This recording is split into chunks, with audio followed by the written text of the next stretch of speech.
महाभारत केवल एक युद्ध नहीं था, यह हजारों वर्षों से चल रही नियति का परिणाम था। एक ऐसा युद्ध जिसकी नींव तब रखी गई थी जब न हस्तिनापुर था, न पांडव, न कौरव। केवल श्राप थे, अंधकार था, अहंकार था, तपस्या थी और देवताओं द्वारा रची जा रही एक ऐसी योजना जो अंततः पूरे आर्यावर्त को अग्नि में झोंकने वाली थी। लेकिन इस कहानी की शुरुआत कहाँ से हुई? आज हम महाभारत की जड़ों तक जाएंगे, सृष्टि की शुरुआत तक। नमस्कार, भक्ति कथा और कहानी में आपका स्वागत है। आज हम प्रवेश करने जा रहे हैं उस गाथा में जिसने केवल भारत का इतिहास नहीं बल्कि मानव सभ्यता की आत्मा को आकार दिया। महाभारत एक ऐसा ग्रंथ जिसमें राजनीति भी है, अध्यात्म भी, भक्ति भी, युद्ध भी, प्रेम भी और स्वयं भगवान श्री कृष्ण की दिव्य लीला भी।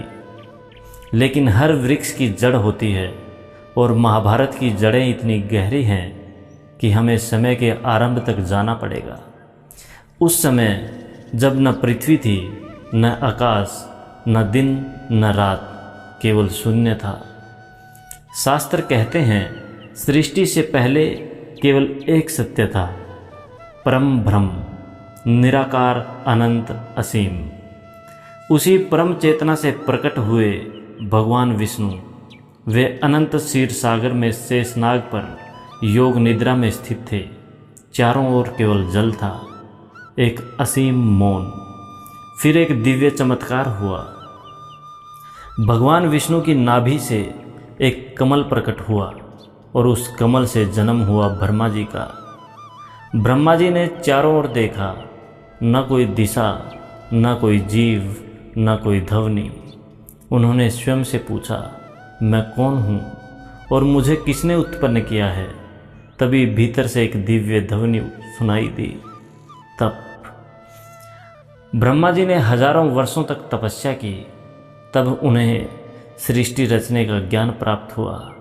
उन्होंने देवताओं की रचना की, दानवों की, गंधर्वों की, यक्षों की, ऋषियों की और मनुष्यों की। फिर उत्पन्न हुए सप्त ऋषि। इन्हीं महान ऋषियों में एक थे महर्षि अत्रि। महर्षि अत्रि अत्यंत तेजस्वी तपस्वी थे। उनकी पत्नी थी माता अनसुया। अनसुया का नाम ही उनके गुणों का परिचय था। अनसुया यानी जिसके मन में ईर्ष्या ना हो। वे इतनी पतिव्रता थी कि देवताओं तक में उनकी चर्चा होती थी। कहते हैं कि एक बार स्वयं ब्रह्मा, विष्णु और महेश उनकी परीक्षा लेने आए, लेकिन अनसुया की तपस्या के सामने त्रिदेव भी नतमस्तक हो गए। उनकी तपस्या से प्रसन्न होकर उन्हें दिव्य पुत्र प्राप्त हुए। इन्हीं में से एक थे चंद्रदेव। चंद्रदेव केवल ग्रह नहीं थे, वे मन के स्वामी, भावनाओं के अधिपति, सौंदर्य और कला के प्रतीक माने जाते थे। उनका तेज इतना अद्भुत था कि देवता भी उनके आकर्षण से प्रभावित हो जाते थे। लेकिन शक्ति और सौंदर्य जब विवेक के बिना बढ़ते हैं तो अहंकार जन्म लेता है। धीरे धीरे चंद्रदेव स्वयं को सबसे श्रेष्ठ समझने लगे और यहीं से प्रारंभ हुआ वह घटनाक्रम जो आगे चलकर महाभारत तक पहुंचा। देवताओं के गुरु थे बृहस्पति। उनकी पत्नी थी तारा। तारा अत्यंत सुंदर और बुद्धिमती थी। एक दिन चंद्रदेव तारा को देखकर मोहित हो गए। उनका आकर्षण धीरे धीरे आसक्ति में बदल गया और फिर उन्होंने तारा का हरण कर लिया। यह घटना पूरे देवलोक में आग की तरह फैल गई। देवगुरु बृहस्पति क्रोधित हो उठे। देवताओं और असुरों के बीच भयंकर युद्ध छिड़ गया। यह युद्ध इतना भयानक था कि ब्रह्मांड का संतुलन डगमगाने लगा। तब स्वयं ब्रह्मा जी को हस्तक्षेप करना पड़ा। उन्होंने आदेश दिया, चंद्र, तारा को तुरंत वापस लौटाओ। चंद्रदेव को झुकना पड़ा। तारा वापस लौटी, लेकिन वे गर्भवती थी। जब पुत्र उत्पन्न हुआ तो विवाद खड़ा हो गया। बृहस्पति बोले, यह मेरा पुत्र है। चंद्रदेव बोले, नहीं, यह मेरा पुत्र है। तब ब्रह्मा जी ने तारा से सत्य पूछने को कहा। तारा मौन रही, लेकिन बार बार पूछने पर उन्होंने स्वीकार किया, यह पुत्र चंद्र का है।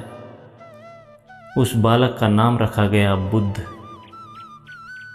बुद्ध अत्यंत बुद्धिमानी थे। उनमें चंद्र का तेज और तारा की बुद्धि दोनों थी। वे शांत स्वभाव के थे। उन्हीं से आगे प्रारंभ हुआ चंद्रवंश। लेकिन इस वंश की शुरुआत भी एक संघर्ष और मोह से हुई थी, और यही बात आगे पूरे वंश में दिखाई देने वाली थी। बुद्ध का विवाह हुआ ईला से, लेकिन ईला की कहानी अत्यंत रहस्यमयी थी। वे मूल रूप से राजा मनु के पुत्र सुद्युम्न थे।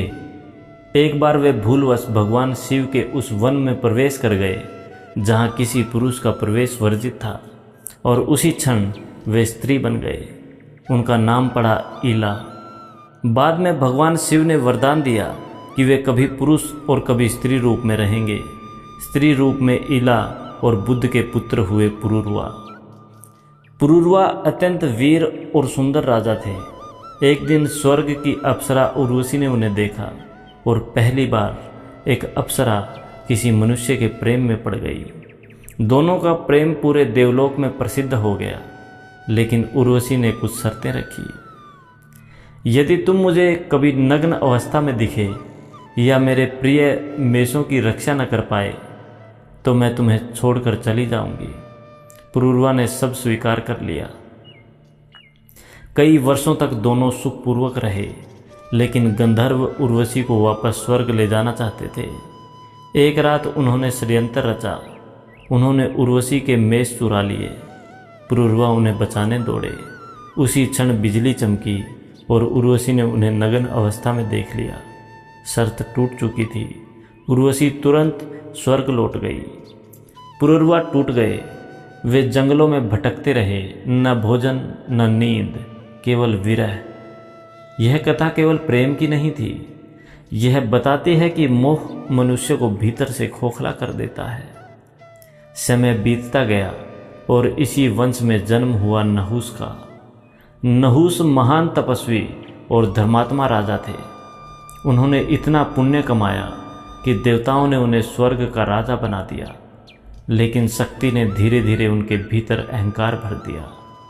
एक दिन नहुस ने आदेश दिया, मेरी पालकी सप्त ऋषि उठाएंगे।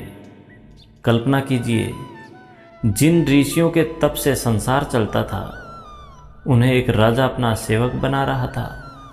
महर्षि अगस्त्य धीरे चल रहे थे। अहंकार में अंधे नहुस ने उन्हें पैर मार दिया। हे नहुस, तू सर्प बनकर धरती पर गिरेगा, अगस्त्य ऋषि ने श्राप दिया। क्षण भर में नहुस स्वर्ग से गिर पड़े। यही महाभारत में हमें पहला बड़ा सत्य सिखाती है। अहंकार चाहे देवताओं में भी आ जाए, उसका पतन निश्चित है। नहुस के पुत्र थे ययाति। वे अत्यंत शक्तिशाली राजा थे, लेकिन उनका जीवन भी इच्छाओं के जाल में फंस गया। शुक्राचार्य ने उन्हें श्राप दिया, तू तुरंत वृद्ध हो जाएगा। क्षण भर में ययाति बूढ़े हो गए, लेकिन उनका मन अभी भी भोग में डूबा था। ययाति ने अपने पुत्रों से पूछा, क्या कोई अपना यौवन मुझे देगा? सभी ने मना कर दिया, लेकिन सबसे छोटे पुत्र पुरु आगे आए। पुरु ने कहा, पिताश्री, यदि मेरा यौवन आपके काम आ सके तो मैं तैयार हूँ। ययाति ने हजारों वर्षों तक भोग किया, लेकिन अंत में उन्हें समझ आया, इच्छाएं कभी समाप्त नहीं होती, वे अग्नि की तरह हैं। पुरुवंश में आगे जन्म हुआ सम्राट भरत का।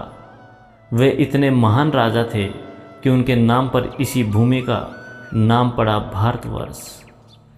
आगे इसी वंश में जन्म हुआ राजा कुरु का।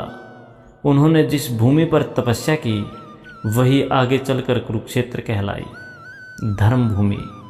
वही भूमि जहाँ महाभारत का युद्ध होना था। राजा हस्ती ने एक विशाल नगर बसाया, हस्तिनापुर। यही नगर आगे चलकर राजनीति, षड्यंत्र, प्रेम, प्रतिशोध और धर्म युद्ध का केंद्र बनने वाला था। आज हमने जाना कि महाभारत केवल पांडवों और कौरवों की कहानी नहीं थी। इसकी जड़ें सृष्टि, श्राप, अहंकार, प्रेम, तपस्या और नियति में छिपी थी, और नियति धीरे धीरे उस महान युद्ध की ओर बढ़ रही थी जहां स्वयं भगवान श्री कृष्ण को पृथ्वी पर आना था। लेकिन अभी तो यह केवल शुरुआत है।